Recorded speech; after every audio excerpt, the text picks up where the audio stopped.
Oi gente, tudo bem com vocês? Olha só, o vídeo de hoje eu vou compartilhar um pouquinho de algo em que eu fui vítima das minhas próprias palavras. A ideia desse canal, como alguns de vocês sabem, é aliar a nossa formação profissional, a minha de psicóloga, a da Camila de pediatra, com a nossa vivência, com a nossa maternagem. E eu tenho algumas coisas muito claras na minha cabeça sobre o que fazer e sobre o que não fazer na criação dos nossos filhos. Porque eu estudei sobre isso, porque eu trabalho diariamente com isso.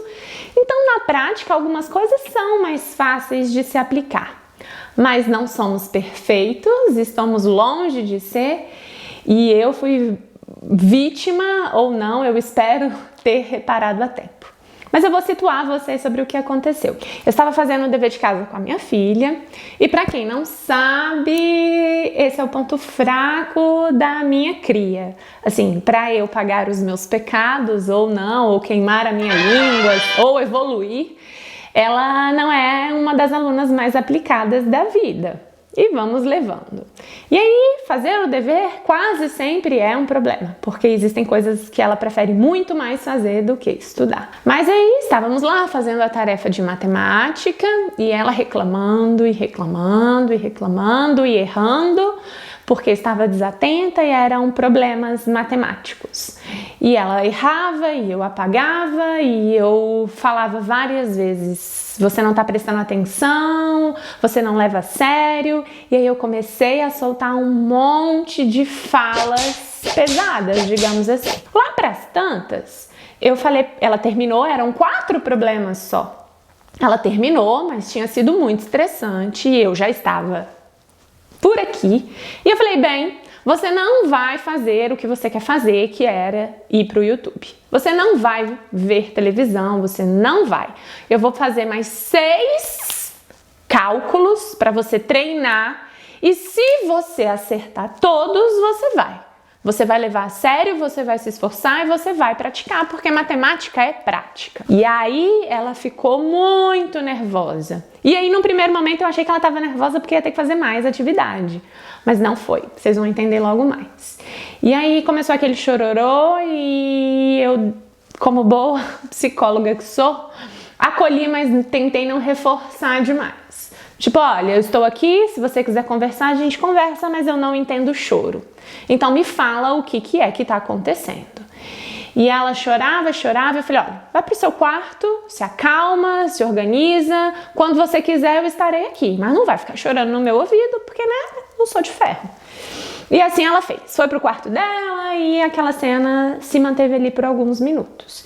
Enquanto ela estava lá e eu estava na minha, eu me regulei, eu me acalmei para só depois conseguir ser margem para ela.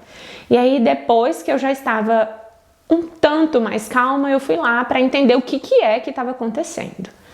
E aí ela me disse algumas coisas. A primeira é que ela estava com medo de fazer a atividade porque eu tinha dito que ela tinha que acertar tudo. E ela estava com medo de errar. E o segundo pensamento que vinha na cabeça dela e que ela só conseguiu elaborar depois que estava um pouco mais calma foi que ela estava com medo de eu não amar mais ela. E aí ela perguntou, depois que ela se acalmou, você ainda me ama? E aí eu pensei cá com os meus botões, pô, que diabo eu fiz para você achar que eu não te amo? Porque eu e você sabemos que o nosso amor é maior do que tudo. Mas por que isso não ficou claro? E aí, pimba, eu sei disso na teoria. Eu sei que crianças que acham que não agradam os pais, que não são boas o suficiente, não têm valor e que podem não ser amadas. Para mim, na teoria, isso era tão claro, mas que quando eu coloquei em xeque a capacidade dela de fazer, de acertar, de se dedicar e gerou nela o medo de não dar conta, logo não ter valor, logo não ser amada por mim. Percebe? Então eu me desculpei, Falei para ela que em nenhum momento a minha intenção foi gerar nela aquilo, que errar faz parte, que ninguém aprende matemática sem treinar e sem errar, que eu estava ali para ajudar, mas que eu queria dela um pouco mais de colaboração, dedicação e que ela levasse isso da melhor forma possível. Quantas vezes eu venho aqui pôr minha cara nessa tela e falar que somos exemplo para os filhos, que o que nós falamos, que o que nós fazemos, é mais importante do que o que nós falamos, que a autoestima, a autoimagem do nosso filho é baseada na forma como nós fazemos, como eles se vejam. Então, se a minha condução, se a minha fala coloca em xeque o senso de autoeficácia dela, a capacidade de realizar, ela vai se questionar sobre isso, ela vai se achar incapaz de conseguir, incapaz de me agradar, logo incapaz de ser amada. Percebam o tanto que, para mim, não que eu esteja superior a você que está me ouvindo, mas para mim que estudou sobre isso, que vive isso, ainda me pego repetindo erros. Tentando não repetir aspectos transgeracionais que eu vivi, que eu não quero repetir nos meus filhos, mas que fazem às vezes parte de quem eu sou. Porque a gente dá aquilo que a gente recebeu.